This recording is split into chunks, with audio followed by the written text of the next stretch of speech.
Hello everyone, welcome to another topic, and today we're going to discuss blaxploitation slash exploitation.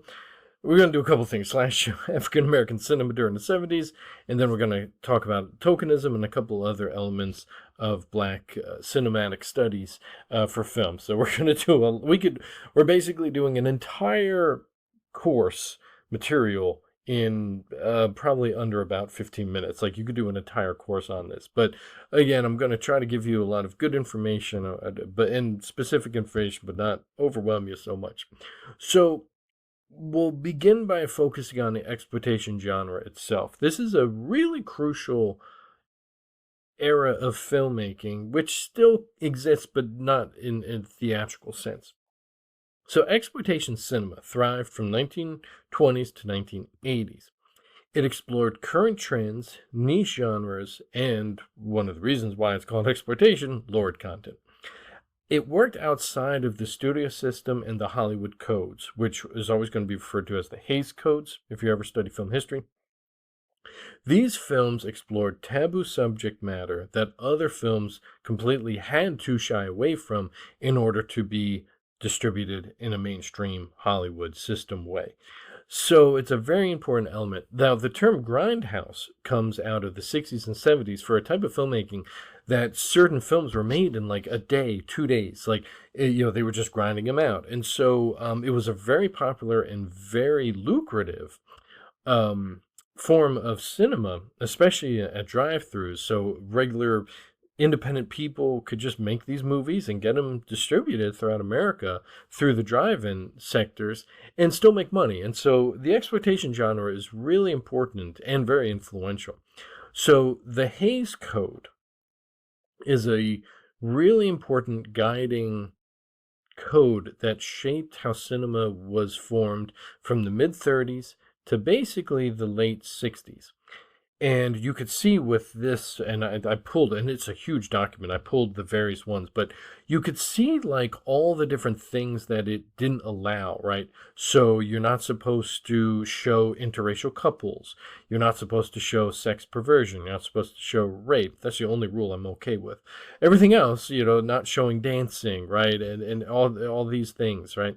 Religion, you couldn't make fun of religious figures. You couldn't make fun of authority figures. There couldn't be vulgarity. Well, I guess, yeah, I'm also okay with this one. No movie really needs to show this or show rape. Everything else we don't need. We could, see in an intellectual capacity.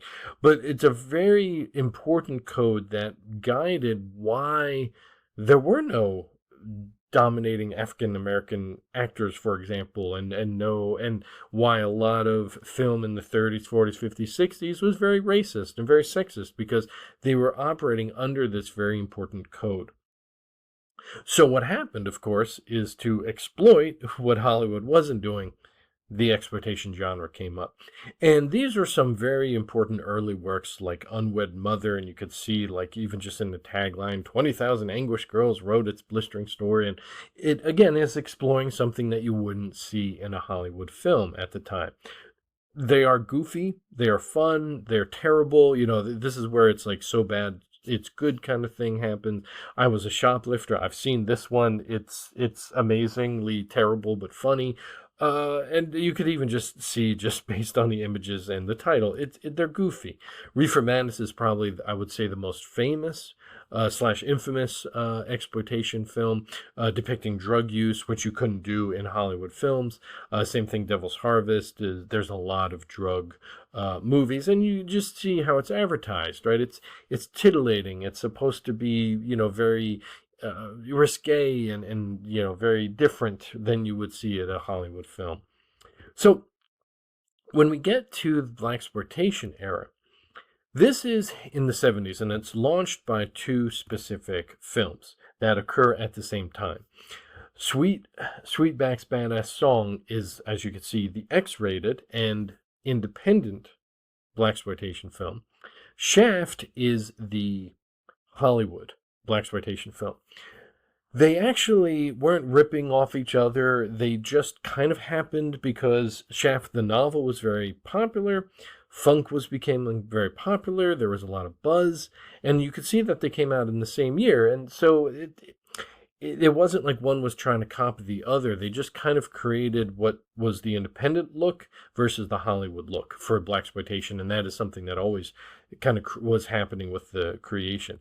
And you could see, I'll post the trailers for you just to kind of show the differences between these two films. But it's very interesting because they did something similar but yet different. The independent film was very obviously the acting was not as good, but the villains in the independent and Sweetback, white people were the villains. In the cops included. In the Shaft movie, which was the Hollywood, the bad guys are really just the mafia. So it was a very interesting way of trying to show different kind of aspects. Now, blaxploitation tropes are very important because they show why people hated this genre and they show why people were also attracted to it. So, Junius Griffin, the head of the NAACP in LA, coined the term to attack the genre's stereotypical tropes. Urban blaxploitation films are pretty much set in poor neighborhoods. Rural blaxploitation films are typically set in the South, dealing with modern slavery and segregation.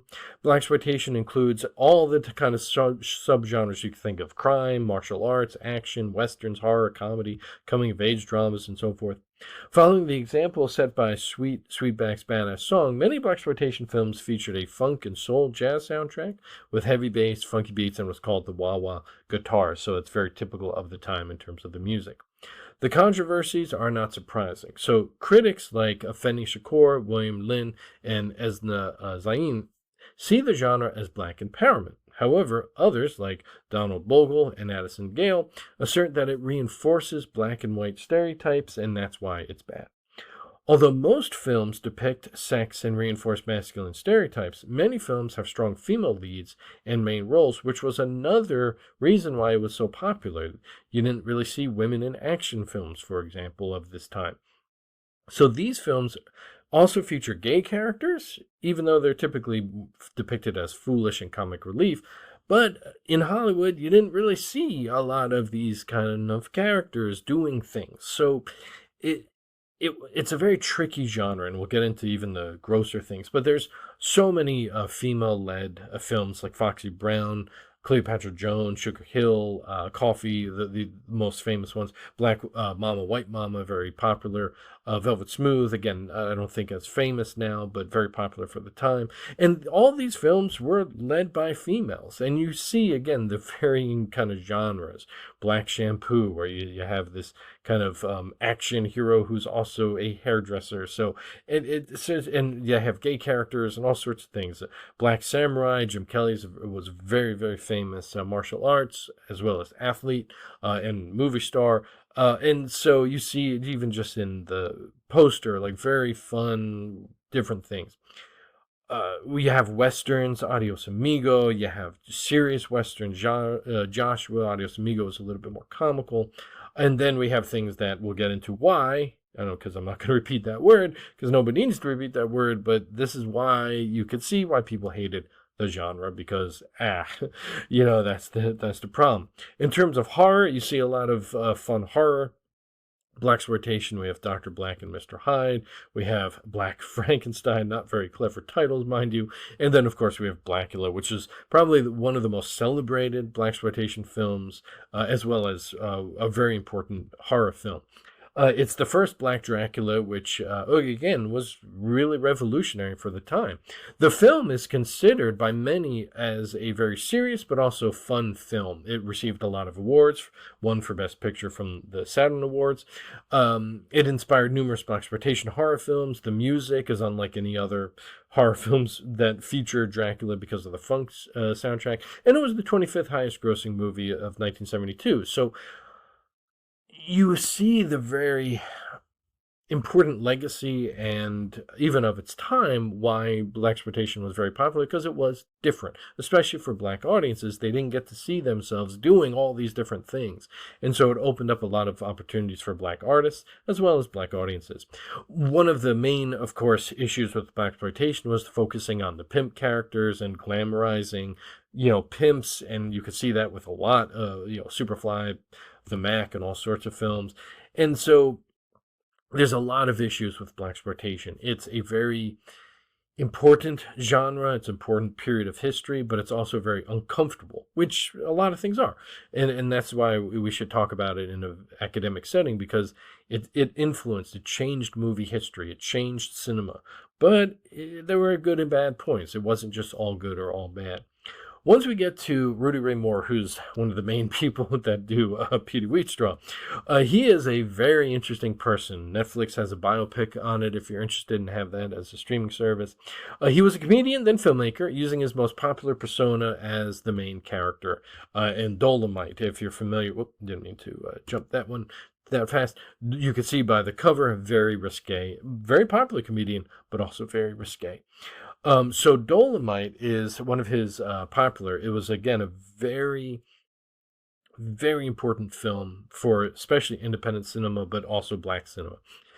He completely made it on his own. He made it with friends and all sorts of things. It's based on a stand-up act. It grossed 12 million, making it the 23rd highest grossing movie of 1975. And again, he never made a movie before. It is an accomplishment for independent cinema when you look at what Rudy Ray Moore has done with his films. Petey Wheatstraw takes elements from Faust, also The Exorcist, and so many other blaxploitation films. It was a popular movie and remains one of his most celebrated, which is very interesting. And I'll be curious to see your reactions to it, because again, like all blaxploitation films, it's not just good and it's not just bad. It's kind of a combination. So I'll be very curious, especially if you haven't seen many blaxploitation films, to see what you think about this one. But it was a very popular film, and it remains a very kind of cult classic film. Now, as blaxploitation is happening, there is this group of black artists called the LA Rebellion. Now, these filmmakers, some worked in blaxploitation films, others wanted to create a more serious genre of film. And I'll put up links. They're actually kind of a little bit off-centered here. I'll put these links up for you to research if you're interested. So the LA Rebellion film movement, sometimes referred to as Los Angeles School of Black Filmmakers or the UCLA Rebellion, refers to the new generation of young African American and African filmmakers who studied at UCLA Film School in the late 60s to the late 80s. Alongside blaxploitation, and often again working with it, as I said, they created a black cinema that provides an alternative to classic Hollywood cinema. And these movies were very popular, and most of the LA Rebellion films were actually critically as well as audience acclaimed. They weren't just like fun, they weren't just fun films. They were very serious films. Now, blaxploitation ends before the exploitation genre. Now, if you notice, the exploitation genre ended in the 80s, as I said, because of VHS and beta. Once VHS and beta become a popular form, blaxploitation as well as exploitation in general as a genre disappear from theaters because it's easier to just make it on video. So video, the technology with VCRs as well as beta, the video technology, home video, pretty much destroyed the exploitation genre as a cinema kind of genre, but it still exists. So as I said, even during the infancy of blaxploitation, people had issues with it. The NAACP, the Southern Christian Leadership Conference, and the National Urban League joined to form the Coalition Against Blaxploitation in 1972. The Coalition Against Blaxploitation succeeded with influencing the public in Hollywood in 1975 because of this terrible movie. Hopefully you've never seen it. I would never recommend it. It's a disgusting film. Mandingo is, and this is why you could see why blaxploitation failed, because it was written, directed, and produced by white men. So all the different strides that blaxploitation films were making with giving black actors, writers, directors, cinematographers a shot, this was just totally written by white people, and it ruined everything for everybody. It was seen as promoting slavery as sexy, which is why, again, you should not see it. And as I said, the genre fell out of favor by the 1980s, mostly because of this movie, but it also was the fall of exploitation genre in cinemas anyway because of video, home video. Now, a couple important terms arise from post-Blaxploitation era, because, hey, guess what? You have all these black filmmakers and black writers and black actors who still want to work. So now in the 80s, you see, this is when you start seeing the term tokenism. It's the practice of making only a negligent or symbolic effort to recruit a small number of people from underrepresented groups in order to give the appearance of sexual or racial equality. And so you start seeing this because now 80s films, Hollywood films, want to use the famous Blaxploitation actors, but don't want to give them a lot of screen time. So you'll see that happening, where they become they position themselves in various ways. So tokenism is the practice of doing something only to prevent criticism and give the appearance that people are treated fairly. Hollywood uses tokenism, and notice uses. Hollywood is not liberal. I hate this idea that Hollywood is liberal. Hollywood is conservative. It is a very conservative mindset. It is sexist and racist, and I'll show you the data. Hollywood is not liberal. Hollywood uses tokenism to diversify the cast of television and movies. One of the most recent trends is the black best friend. You see that all the time, and it's introduced as, again, more of a supporting role instead of a primary token role, right? Characteristics, urban Southern feel. They're here to give advice and support to the main character. They're usually comedic relief at the expense of themselves, while at the same time having stereotypical attributes, including loud, outspoken, and sassy attitudes. And there's a great article, and again, I'll put all these links up if you're interested, and even one of the more recent sitcoms, how Lamorne Morris really felt like he was just a token on set. And it's a very important idea. And you see the numbers. If you're very interested in this element in film, there's so many great research articles and data here. I'm just going to give you one of the more shocking ones that came out in the last 15 years or so. 109 films were analyzed between 2014, 305 scripted first-run TV shows and digital series on 31 networks and streaming services. And basically, 11,000 speaking characters were analyzed for gender, racial, ethnic representation, LGBTQ status, and so forth. 10,000 directors, writers, show creators were examined. More than 1,500 executives. In the 414 studied films and series, only a third of speaking characters were female, 28.3% were from minority groups, about 10% less than the makeup of the U.S. population. Characters 40 years and older skewed heavily male, 74.3% male, 25.7% female. Behind the camera, too, huge discrepancy, 90% male and white. And so, yeah. So Hollywood is not as liberal as they would like to see.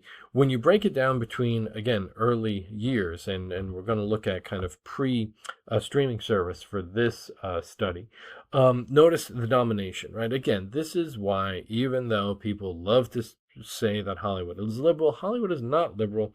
It is not liberal at all. It is a very moderate to conservative industry. So there's a lot of research that shows that it's not a liberal element, and one of the reasons why people study Blaxploitation is to really see how things were shifting because of Blaxploitation, right? When you had a dominating cast and crew of all black people, well, yeah, it kind of changed Hollywood, but it didn't really change Hollywood as much as people would like to think. When you study tokenism, if you're interested in this topic, there's a lot of kind of like phrases that people use, like "where's Waldo," this "oh so close," the "here we go again," and of course the white savior idea, if you're not familiar. The Where's Waldo is when people of color are featured only as tokens of diversity with no really developed story of their own. So we're still searching for kind of a real character. As I said, the black best friend is a very typical trope, and it falls under this kind of Where's Waldo, where they don't really get as much screen time, they don't really get as much development, and it's an important aspect. And you see also, too, the sassy black woman character, even when played by great actresses. I think she's always been Wanda Sykes has always been a great actress and comedian. Sometimes, though, even famous people are relegated to side roles, and it's a very important, interesting element with the kind of racial and ethnic dynamics. The magical Negro is also a very important character trope, and you'll see this where they often use black characters, and Morgan Freeman shows up a lot in this role, where the black character, typically the only black character, is some kind of magic or divine force. The oh so close is when people get a decent amount of screen time, but yet still lack as much dramatic agency as their white characters. And then the white savior complex is so typical, where stories of Black minority oppression are really told through the lens of a white actor. The Help is another one where, it's really a white person story, even though there are Black characters. And so, it's a very interesting thing. And The Blind Side is one of the most quintessential white savior complex movies, and it's a very important movie for that reason, because even our real people are very upset with how the movie was portraying our Black real life character. The Here We Go Again, you see this is even again when you enjoy the show, people of color are placed into only certain stereotyped roles, and so you'll see that phrase again. So the study of Blaxploitation is tricky, as I said. It's not an easy thing to talk about because, hey, racial and ethnic issues are not easy to talk about. The important element, though, is it had an enormous impact on movies at the time and still has an enormous amount of influence on modern hip-hop culture and movies in general. The Blaxploitation era really shifted careers. It inspired a lot of people who normally would not have been able to have a sustainable career to actually have a full lifelong career in movie making. So it's tricky, it's ugly, it's uncomfortable, but that's how things are. That's how life is. So when we explore these type of films, we really need to think about these elements as intellectual, but also emotional. There's a lot of emotional baggage to these films, but there's also important intellectual statements being made as well. And we'll look at that through P.D. Wheat Straw. Obviously, if you have any questions, as always, please email or post to the Canvas forum. If not, hope you enjoyed and take care.